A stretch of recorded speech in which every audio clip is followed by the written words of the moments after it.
At Starbound, we like to tell stories the human way, not with artificial slop or AI voices. What's HFY without humanity? So, subscribe if you want to keep it that way. My name is Dan, and let's begin. The Azad plight was unusual, even by the wide and accommodating galactic standard. They were a pack-bonding species from a distant death world, and their small size, combined with a lack of warrior traits, meant they would usually be ignored by other species, forgotten as a footnote in some official database. That changed after the discovery that the droplets produced by a small gland at the tip of their tails had remarkable healing properties across multiple species. Overnight, the lives of the pacifist Azad became a living hell, as their entire population was forced to abandon their homeworld, exhausted by being treated as a healing commodity rather than a sapient people. Captain Lacob stood on the bridge of the flagship, his white and yellow fur bristling as he watched the blue marble of Earth rotate slowly on the main screen. The flat-screen display, mounted on the forward bulkhead like a massive window into space, showed the planet in magnified detail, swirling white clouds and continents covered in patches of green forest. It was beautiful in a way that made his chest ache with longing for his own lost world, for the purple skies and silver seas he would likely never see again. The bridge around him was quiet. The air recyclers whispered their weak song. The lighting was dimmed to comfortable levels, and the crew moved about their stations, their footsteps barely making a sound on the deck plates. But he could sense their tension in their rigid shoulders, in the stiff way their tails curled. Every single one of them understood what was at stake. Behind the ship, trailing in a careful formation that stretched for hundreds of kilometers, floated the rest of their fleet. Nearly 100 massive colony ships, each one packed with cryochambers containing thousands upon thousands of sleeping Azad. 1 billion souls dependent on what happened in the next few hours. 1 billion of his people frozen in time, waiting to learn if humanity would help them or if they would be forced to continue their exodus into the cold and uncaring void of space. Lacob's reflection stared back at him from the darkened edges of the main screen. A small figure with white fur streaked with yellow, large eyes that seemed too big for his face, and rounded ears that swiveled constantly to catch every sound. He looked exhausted, he realized.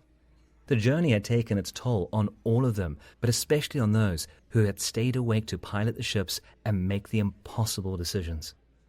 He turned away from the mesmerizing view of Earth and glanced towards the navigation station, where Eiley sat, her white and purple fur softer than his own. She was hunched over her console, her small hands busy with controls, making minute adjustments to their approach vector. "Eiley," he said softly. She glanced up from her work, her large eyes meeting his. In them, he saw the same worry that gnawed at his own heart like a persistent predator. They had been together for so long that sometimes he felt he could read her thoughts just by looking at her face. And right now, her thoughts mirrored his own.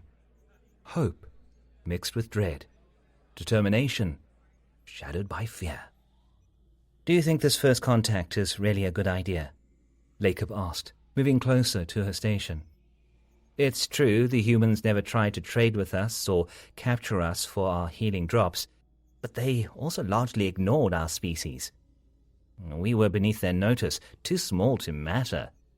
What if they think we are hideous? What if they see us as pests or vermin?" Eiley turned away from her screen completely, swiveling her chair to give him her full attention. "That is unlikely," she said finally. "According to our preliminary research, and I have been very thorough, Lacob, I promise you, the human perception of our species boils down to space mogwais with a healing fluffy tail. Their opinion about us is mostly sympathetic with our struggle. They called it exploitation, slavery even. Some of them were quite passionate about it." She released her tail and leaned forward, her expression earnest. There were threads with thousands of responses, Lacob. Thousands of humans who had never met one of our kind, all expressing anger on our behalf. The empathy seemed real. Lacob felt a small flutter of hope in his chest, like a tiny bird testing its wings. But it was quickly crushed by the weight of responsibility that pressed down on him from all sides. Perhaps their species' council of elders had acted too rushed when they assigned him and his crew the mission to ask help from a species they barely knew, just because such species had not exploited them before. It seemed like dangerously thin reasoning now, standing at the threshold of Earth's space with 1 billion lives hanging in the balance. The elders had been desperate, he knew. They all had been.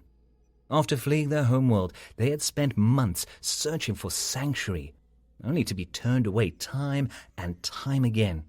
Some species had demanded payment they couldn't afford. Others had offered protection.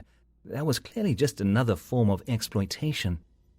A few had been honest enough to simply say no. They couldn't help, which Lacob had almost appreciated for its straightforwardness. But Earth had been silent, not hostile, not welcoming, just silent. And now they all came here to ask for help. Lacob turned to face his crew, squaring his shoulders and lifting his chin. They were all so young, he thought suddenly. None of them had seen more than 30 cycles. "We will proceed with caution," Lacob announced. "I will conduct the initial negotiations. I will ask if the humans can let us live on Earth or any of their colonies for a while, before we can find a permanent location where we can rebuild.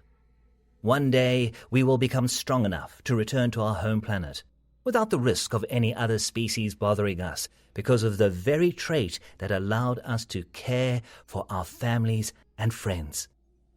He stopped speaking, giving the words a moment to settle. Lacob saw agreement ripple across the bridge. Heads nodded, ears perked up, tails began to move in more hopeful patterns. It was settled then. They would make contact. They would ask for help. And they would trust that the universe still had some kindness left in it. "Prepare my shuttle," Lacob ordered, his voice firm and clear.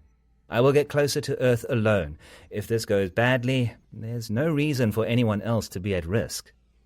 The engineering and logistics part of the crew immediately sprang into action, moving to prepare the small vehicle. Torvin's hands flew across his console, beginning the pre-flight checks on the shuttle bay systems. Misha coordinated with the other ships in the fleet, informing them of the plan and ensuring they would maintain formation in case a hasty retreat became necessary. But before Lacob could take a single step toward the exit, before he could even turn around, Eileen's hand wrapped around his forearm. "You are not going alone," she said. It was not a suggestion. It was not a request. It was a simple statement of fact, delivered with the kind of certainty that left no room for argument. "Eileen, he began. "I'm not letting you," she interrupted, standing up from her station. She was a bit shorter than him, her head coming up to just below his chin, but somehow she seemed to tower over him in that moment. Her purple tail lashed behind her, a clear sign of agitation and determination. "You need me with you." "It would be better if I went alone," Lacob tried, putting on his captain's voice, the one that usually got the crew to follow orders without question. He straightened his posture, tried to look authoritative. "If something goes wrong, I don't want to risk both of us. The crew needs you. I need you here, making sure—" Eileen's expression didn't change. If anything, her jaw set more firmly, her eyes narrowing slightly. "I am following you because I can help with first contact. I have done it more times than you have before, and I will not take a no for an answer. You know I'm right, Lacob. You are too direct. First contact requires subtlety, requires reading nuances of communication. I can do that. You need me." Lacob stared at her. his ears flattening against his head in resignation. He realized that she was not speaking as the navigator right now. This was not the voice of a crew member following orders or offering professional advice. This was Eiley, his life partner. She was informing him of what was going to happen, and he knew from long experience that when she used that tone, there was no changing her mind. He sighed. "You can come, but only because I know how competent you are with dealing with other species, not because I am soft on you." Laughter erupted across the bridge like a sudden storm. Lacob's ears flattened completely against his head in embarrassment as he realized his attempt at maintaining professional distance had fooled absolutely no one. The sound of his crew's mirth echoed off the bulkheads, filling the space with a warmth that had been absent for too long. "The elders would be mad with your partial behavior," Torvin called from his station, his whiskers moving up and down with amusement, "if they were not frozen in the cryo chamber with the rest of our species." More laughter, even louder this time. Even Misha, usually so serious and focused on her work, was chittering with mirth. "I blame the elders for putting an explorer like me in charge," he muttered, but there was no real anger in his voice. "Who else would they choose?" Misha called back, her tone fond despite her continued amusement. "Our species' military is young and tentative. You are the best we have, Captain. An explorer's heart is exactly what we need right now." Lacob sighed and agreed with a small nod. She was right, of course. The Azat had never needed a military before their exodus. They had been peaceful, content on their world, healing their sick and raising their young in harmony with their environment. "Oh, come on then," he said to Eiley, gesturing toward the exit with a wave of his hand. "Let's go meet our potential saviors and hope they are as kind as you seem to think they are." Well, it seems the Azats are off to meet the humans. Gosh, I hope they like what they have to say. I hope the humans like them. But I also hope you like this story. Because if you do, hit that little thumbs up thing to show that we're doing a good job. It helps this channel immensely. All right. Enough interruptions. Let's get back to the story. 2 hours had passed, and Lacob found himself in the co-pilot seat of their small shuttle, watching Eiley work her magic with the humans' communication systems. He was surprised by how much friendly communication Eiley had already achieved with those humans in what was basically a first contact situation, where both sides just knew a bit about each other through the public files of the Galactic Council. She had a gift for this, he realized. Where he would have stuck to formal protocols and carefully structured diplomatic language, Eiley was having what sounded like a genuine conversation, her voice warm and animated as she spoke into the comm system. Yes, I completely understand," Eiley was saying, her grip on the controls tight while simultaneously managing 3 different communication channels. "We just need to verify our approach vector one more time. We want to make sure we're not accidentally entering any restricted airspace. Well, the last thing we need is to create an incident by stumbling into a military zone or a protected area." A human voice responded through the speakers, female and remarkably cheerful considering she was talking to an alien species she had probably never encountered before. "No worries at all. We've cleared a path for you directly to Spaceport 1. You're on our screens. We've got you tracked, and honestly, you're being way more careful than most first-timers. Some species just barrel in and hope for the best. I'm Lisa Anderson, by the way, Earth Orbital Control. I've been following your species situation through the Council broadcasts. I just want to say what happened to you all. It's not right. It's not fair. None of you deserve that." Lacob's ears picked up at the genuine sympathy in the human's voice. It was unexpected. This immediate emotional connection. Most species they had encountered in their travels saw the Azat as a resource, a commodity, a potential profit source. But this Lisa spoke to Eiley as though they were already friends, as though the suffering of the Azat mattered on a personal level. Thank you, Lisa, Eiley said, and Lacob could hear the emotion in her voice, where it threatened to crack and break. That means more than you know. We have 1 billion of our people frozen in cryosleep, waiting to learn if we can find a new home. 95% of our entire species, all hoping for a chance to start over. All hoping that somewhere in this galaxy there is still kindness. There was a pause on the other end, a moment of silence that stretched just long enough to make Lacob nervous. 1 billion people, she said. All of them refugees because someone decided their bodies were more valuable than their freedom. That's horrible. Listen, I'm going to connect you with our ambassador. He's waiting for you at the spaceport. We contacted him as soon as you entered our detection range. Land whenever you're ready, and we'll talk face to face. Whatever we can do to help, we will. I promise you that. Eiley glanced at Lacob, her eyes wide and shining with unshed tears. He nodded, not trusting himself to speak. What choice did they have? They came this far. They had to see it through, had to trust that this unexpected warmth from the humans was genuine and not some elaborate trap. We accept your invitation to land, Eiley said formally, her voice steady as she slipped back into professional mode. Thank you, Lisa, for everything, for your kindness, for your help, for caring. Safe landings, friends, Lisa replied, and Lacob could hear the smile in her voice. Lisa out. The comm line went silent, and Lacob took control of the shuttle, his hands settling onto the flight controls. Eiley had done the hard part, establishing contact and creating a connection. Now it was his turn to bring them safely down to Earth's surface. His hands were steady on the controls despite the nervous energy that thrummed through his body like electricity. Through the viewport, Earth grew larger and larger, transforming from a blue marble into a vast world of clouds and oceans and continents that stretched beyond his ability to comprehend. As they descended through the atmosphere, Lacob marveled at the technology that surrounded them. The entry was smooth, the shuttle's shields handling the friction and heat with barely a shudder.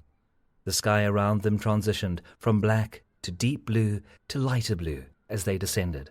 And then suddenly they were below the cloud layer, and the world opened up beneath them in all its glory. The spaceport came into view, and Lacob had to consciously keep his jaw from dropping. It was a massive complex of landing platforms and control towers. The main terminal building was enormous, easily large enough to contain several of their colony ships. Landing platforms stretched out in all directions, arranged in concentric circles around the central hub. Lacob guided the shuttle toward the designated landing platform, following the navigation beacons that lit up on his console in a clear path. The landing was smooth, barely a bump as the shuttle's landing struts made contact with the platform. Lacob went through the shutdown procedures automatically, his hands moving across the controls with the muscle memory of countless landings. But his mind was already racing ahead to the conversation that awaited them, running through the possible scenarios, trying to prepare himself for rejection or acceptance, or anything in between. "Ready?" Eiley asked, unbuckling her safety harness. "No," Lacob admitted, his own harness releasing with a quiet hiss. "But let's go anyway. We don't really have a choice, do we?" They made their way to the shuttle's airlock, and Lacob paused at the controls, his hands hovering over the activation panel as he studied the atmospheric readout. Oxygen levels at 21%, nitrogen at 78%, no toxins detected, no dangerous pathogens, no radiation beyond normal background levels. He opened the outer hatch, and warm sunlight flooded into the shuttle like a wave of gold. Lacob stepped out first, Eiley close behind him. The landing platform stretched out before them, and just a few meters away, standing alone on the vast platform, was a human wearing formal black and white clothes. The human was taller than Lacob had expected. He and Eiley only reached his knees, and his face was open and welcoming. He was waving at them, a broad gesture with his whole arm that seemed to be the human equivalent of a friendly greeting. As they approached, Lacob took in more details, his explorer's instincts cataloguing everything about this first human he was meeting in person. The human had dark hair, greying at the temples in a way that suggested advanced age for his species. His face was lined with what Lacob's research told him were called wrinkles. "Welcome to Earth," the human called out as they got closer. "I'm Ambassador Friedrich Hoffmann. It's an honor to meet you both. An absolute honor." Lacob and Eiley stopped a respectful distance away, about 2 meters from the human. Even standing at full height, they barely reached his knees. It was a strange feeling, being so small in comparison, seeing the world from this low perspective. Most other species they had encountered had been closer to their size. The galaxies seemed to favor smaller forms. But humans were different, taller, and Lacob had to tilt his head back to make proper eye contact. "I am Captain Lacob," he said, straightening his posture and trying to project confidence despite his small stature and the nervousness that churned in his stomach. "This is my life partner and navigator, Eiley.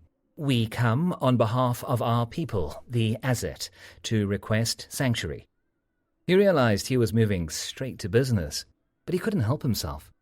Every moment they delayed was another moment his people remained in frozen uncertainty. Every second of small talk felt like a waste when 1,000,000,000 lives hung in the balance. "We need a place to stay," Lacob continued. "We can accept a desert or a place with ice. We don't need much, just somewhere where we can be safe for a few decades while we rebuild our strength and figure out our next steps. We can work, we can contribute to whatever society takes us in.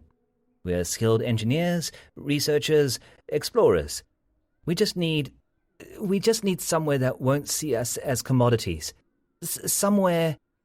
A sharp elbow jabbed into his ribs, cutting off his rambling plea. Lacob glanced down to see Eiley looking at him with wide eyes, her expression a mixture of affection and exasperation, and he suddenly realized how he must sound. Desperate, frantic, unprofessional. Too aggressive in his approach, talking too fast and too straight to the point, without any of the diplomatic pleasantries that were supposed to smooth these interactions. Ambassador Hoffman's expression had changed. His smile had faded, replaced by something that looked like concern, mixed with discomfort. Lacob felt his heart sink. He had ruined it. He had ruined everything. In his desperation to help his people, he had rushed ahead without thinking, without considering how his words might be received. And now this kind human was going to politely reject them. "I don't know how to say this," Ambassador Hoffman began. Lacob's heart almost stopped. This was it, the rejection he had feared, the polite refusal couched in diplomatic language. He felt Eiley tense beside him, her tail going rigid with stress. His own breathing had become shallow, and he had to consciously remind himself to keep inhaling and exhaling. But then the ambassador continued, and his words were not what Lacob expected at all. "I think Earth is too much for you," Hoffman said carefully, his expression troubled. He seemed genuinely upset by what he was saying, which only confused Lacob more. Please, understand. It's not that we don't want to help. We absolutely do want to help, and we certainly have the means to do so. Earth has plenty of space, plenty of resources. But Earth itself..." He paused, clearly struggling to find the right words. "Earth is a death world. You come from a death world too, so you understand what that means. But your death world and our death world are very different things." Lacob and Eiley exchanged confused glances. Where was this going? They knew Earth was classified as a death world. That's why they had chosen it. Species from death worlds tended to be more independent, less likely to bend to the pressures of the Galactic Council, more willing to take risks. To someone of your size, Hoffman continued, leaning forward slightly as if to emphasize his point, Earth would be a nightmare. I'm not exaggerating. Our predators, well, Captain, our house cats would be apex predators to you. A domestic dog could be lethal to you with a single bite. And that's not even considering the wildlife. The snakes that could swallow you whole, the birds of prey that hunt from the sky, the insects that carry venom. Even some of our plants are dangerous, producing toxins or having thorns that could seriously injure you. The ambassador stood up, pacing slightly as he gathered his thoughts. His hands gestured to emphasize his point. We have species here on Earth that use venom, species that hunt in packs with sophisticated strategies, species that could swallow you whole without even realizing you were sapient. We can't, in good conscience, ask you to endure that. It wouldn't be sanctuary. It would be another kind of prison. Lacob felt his hope crumbling like sand between his fingers. Beside him, Eileen's ears had drooped completely, and her tail was dragging on the ground. They had been so sure, so certain, that humanity would help them. Earth was supposed to be their answer, their salvation. But of course, it made sense. Why would the humans risk bringing 1 billion tiny aliens to their dangerous world? It would be a nightmare of logistics and protection, an endless burden. They would probably see the asset as a liability rather than an asset. They exchanged a dejected look. Years of partnership allowing them to communicate entire conversations with just their eyes. He was preparing to thank Hoffman for his time, to salvage what dignity he could from this disaster, when the ambassador suddenly knelt down again, bringing himself eye level with them once more. However, the ambassador said, and that single word made Lacob's heart leap with a sudden, almost painful surge of hope. We do have an alternative. A small moon, actually.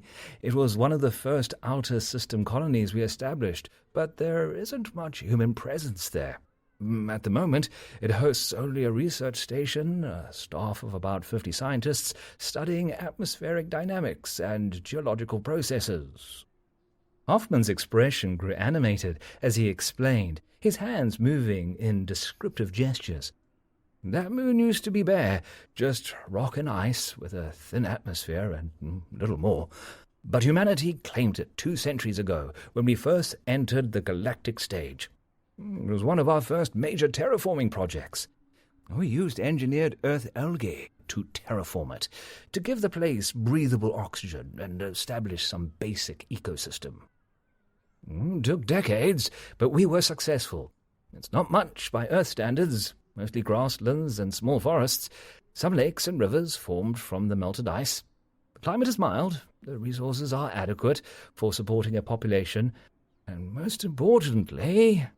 He leaned in closer, his eyes intense and focused. Most importantly, it's not registered with the Galactic Council. It's one of many hidden places that humanity has kept off the official records. Earth learned early that it's wise to keep some things secret, some resources hidden. A place where no one would think to look for you. A sanctuary in the truest sense of the word. Lacob stared at the human in disbelief. Beside him, Eiley had gone completely still, her tail frozen mid-twitch, her breathing suspended. This was too much, too generous. There had to be a catch, had to be some hidden cost or condition. Nobody gave away entire moons out of pure kindness. I spoke with the leaders of several Earth nations while you were approaching, Hoffman continued, his voice warm and sincere. We have a global communication network, and I used it to contact them as soon as our sensors detected your fleet. We had an emergency conference, actually. It was 3 a.m. for most of them, but no one complained, not a single person, and we all agreed unanimously, I might add, which is rare for humans, that the asset could have that moon if you want it. Well, we'll even keep guarding the place with warships until you're settled and strong again. That might take decades, maybe even a century, but we're prepared for that long commitment. Earth thinks in terms of generations now, not just years." The ambassador's expression softened, his voice dropping to something gentler, more compassionate. "We also agreed we wouldn't seek you out because of the healing properties of your tales. We understand if you don't want to help any other species after what happened with your homeworld, being evicted from your own planet because so many species kept bringing their sick there or trying to kidnap your people. I can't imagine what that was like. The trauma of it, we understand, and we won't do that to you." For a long moment, Lacob couldn't speak. His throat felt tight, his eyes stinging with tears he refused to shed in front of this stranger. He wanted to believe, desperately wanted to believe, but it seemed too good to be true. A hidden moon?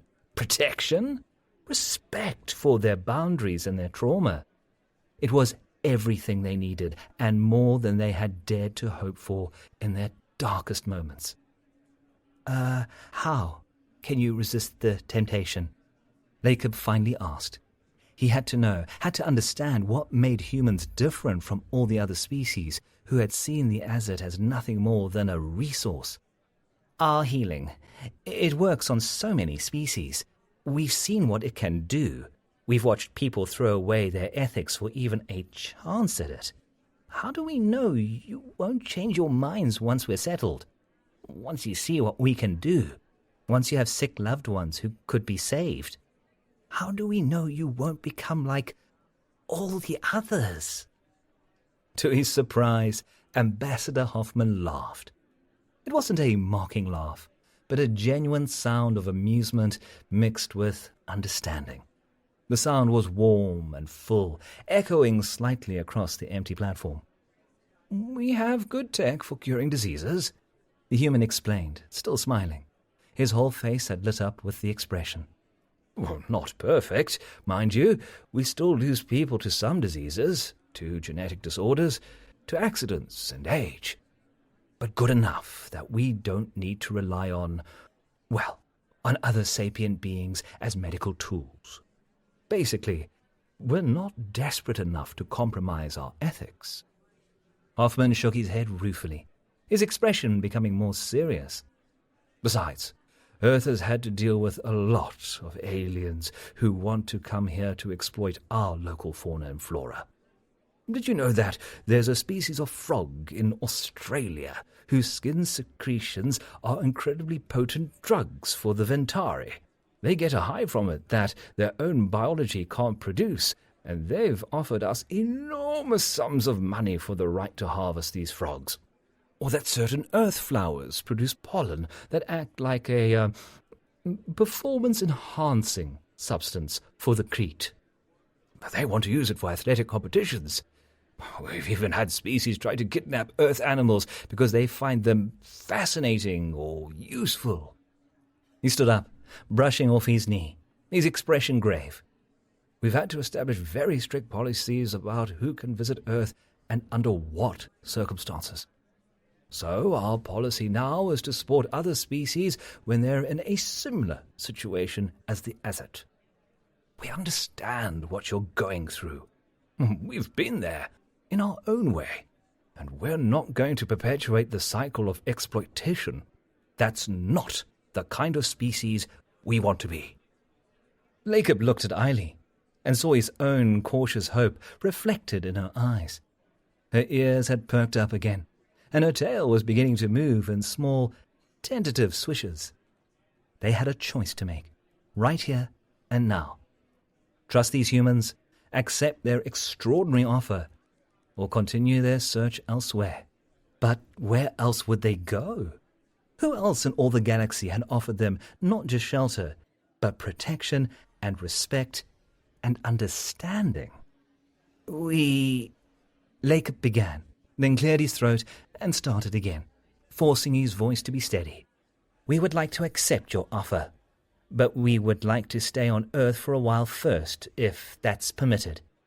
to work out the details, to see the moon with our own eyes, to make sure it's suitable for our people before we commit to waking them from cryosleep. We can't afford to make another mistake, not with so many lives depending on us."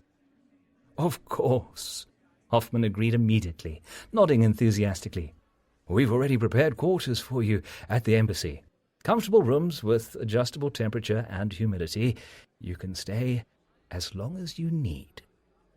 Lacob nodded, feeling a weight he hadn't realized he was carrying begin to lift from his shoulders. It was still there, the responsibility, but it felt lighter somehow, manageable. He felt hope. Looking up at the blue sky of Earth, at the sun that shone so much brighter than the one they had left behind, Lacob allowed himself to believe that maybe, just maybe, they would be safe now. The Azat's future was filled with prosperity on the moon the humans offered them. Within a year, the entire species had awakened from their frozen state, and they set about building a new civilization on this temporary home that felt increasingly permanent. The moon's gentle climate and manageable wildlife proved perfect for their needs, and they were satisfied that they were now under the radar of the Galactic Council. Outlaws, in the strictest term, they did not mind the status. For decades, the Azat shared their healing properties of their tails with no other species. The trauma still too fresh. The humans respected this without question, their warships maintaining a quiet vigil. But as new generations grew up, knowing only safety, things changed. The younger Azat began treating humans, a researcher here, a ship captain there, acts of gratitude that grew into something more. They saved 3 human colonies affected by a malicious virus, treated 2 human presidents who had suffered poisoning attempts, and healed countless civilians who simply got sick. To the wider galaxy, the Azat had disappeared from the Galactic Council records. But to humanity, they remained as a hidden ally, just like many other species whose existence was unknown, but who had supported the expansion of human influence from the shadows in the years that came. The humans had built them a home and guarded it with warships, and in return, the Azat had given humanity something far more valuable: loyalty, friendship, and proof that sometimes the best alliances are the ones the galaxy never knows about.